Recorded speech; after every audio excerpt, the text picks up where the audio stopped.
హైదరాబాద్ కేంద్రంగా భారీ cyber crime జరిగింది. శంషేర్గంజ్ ఎస్బీఐ బ్యాంక్ ని టార్గెట్ చేశారు కేటుగాళ్లు.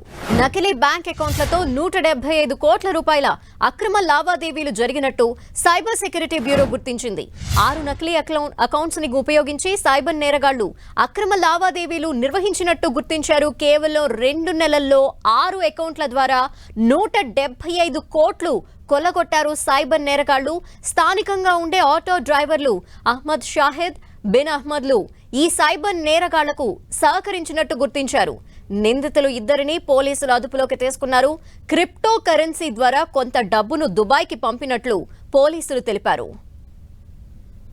మరిన్ని డీటెయిల్స్ మా ప్రతినిధి కిరణ్ అందిస్తారు. కిరణ్, లక్ష్మి, హైదరాబాద్ కేంద్రంగా భారీ సైబర్ క్రైమ్ ని గుట్టురాటు చేశారు సైబర్ క్రైమ్ పోలీసులు. పాత బస్సుల్లోని ఓ జాతీయ బ్యాంక్ కు సంబంధించి కూడా 2 ఆటో డ్రైవర్ల చేత 6 అకౌంట్లు ఓపెన్ చేపించి 2 నెలల వ్యవధిలో కూడా సుమారుగా 175 కోట్లకు సంబంధించి లావాదేవీలు జరిగినట్టుగా తెలంగాణ సైబర్ క్రైమ్ బ్యూరో పూర్తి వివరాలను వెల్లడించింది. ఎందుకు సైబర్ నేరగాళ్లు హైదరాబాద్ లోని 2 ఆటో డ్రైవర్ల ద్వారా 6 జాతీయ బ్యాంకుల్లో అకౌంట్ ఓపెన్ చేపించి దీనికి సంబంధించి ఏ విధంగా డబ్బులు డ్రా చేసిన సంబంధించి కూడా ప్రస్తుతానికైతే దర్యాప్తు చేసినట్టుగా తెలుస్తుంది. హైదరాబాద్ నుంచి దుబాయ్, ఇండోనేషియా, కంబోడియాకు ఈ 2 ఆటో డ్రైవర్ల ద్వారా ఓపెన్ చేసిన 6 అకౌంట్లకు సంబంధించి కూడా ఇటు వివిధ దేశాలకు సంబంధించి 600 కంపెనీలకు సంబంధించి ఈ 6 అకౌంట్లకు సంబంధించి లింక్ చేసి వివిధ రూపాల్లో దశల వారీగా నగదును కూడా బదిలీ చేసినట్టు తెలుస్తుంది. ముఖ్యంగా ఇందులో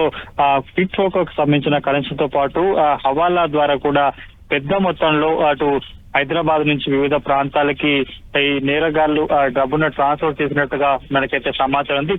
ఈ ముఠాకు సంబంధించి చైనాకు సంబంధించిన నేరగాళ్ల హస్తం ఉన్నట్టుగా ప్రస్తుతానికైతే తెలంగాణ సైబర్ బ్యూరో గుర్తించడం తెలిసింది. ఇక ముఖ్యంగా ఇటీవల కాలంలో సైబర్ నేరగాళ్లకు సంబంధించి కొత్త పుంతలు తొక్కుతూ కూడా సైబర్ నేరకు పాటుపడుతున్న నేపథ్యంలో పాత బస్సులోని 2 ఆటో డ్రైవర్ల ద్వారా 6 జాతీయ బ్యాంకులకు సంబంధించి 2 నెలల వ్యవధిలో 6 అకౌంట్లు ఓపెన్ చేయడం, వీటికి సంబంధించి 600 కంపెనీకి సంబంధించి లింక్ పెట్టిన తర్వాత ఇలా దశల వారీగా అమౌంట్ ట్రాన్సాక్షన్ సంబంధించి అంటే వీరు ఇంత పెద్ద మొత్తంలో అమౌంట్ ని వేరే వారి వద్ద నుంచి తస్కరించే ప్రయత్నం చేశారా, ఆ తర్వాత ఆధారాలను గుర్తుపట్టకుండా వివిధ మార్గాల్లో వివిధ దశలలో కూడా మనీని కూడా ట్రాన్స్ఫర్ చేసినట్టు తెలుస్తుంది. ముఖ్యంగా ఇటు దుబాయ్ తో పాటు కంబోడియా, ఇండోనేషియా సంబంధించి కూడా ఈ పెద్ద మొత్తంలో వివిధ మార్గాలలో కూడా తర్వాత నగదు బదిలీ అయినట్టుగా ప్రసారకైతే సైబర్ క్రైమ్ బ్యూరో గుర్తించిన తెలుస్తుంది. ప్రస్తుతానికి అధిక డబ్బుకి ఆశపడే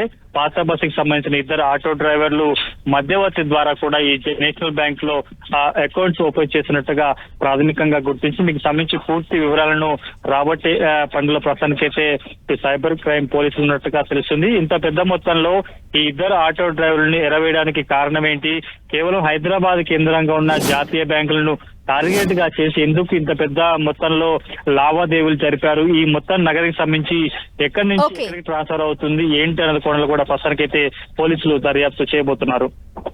థాంక్యూ.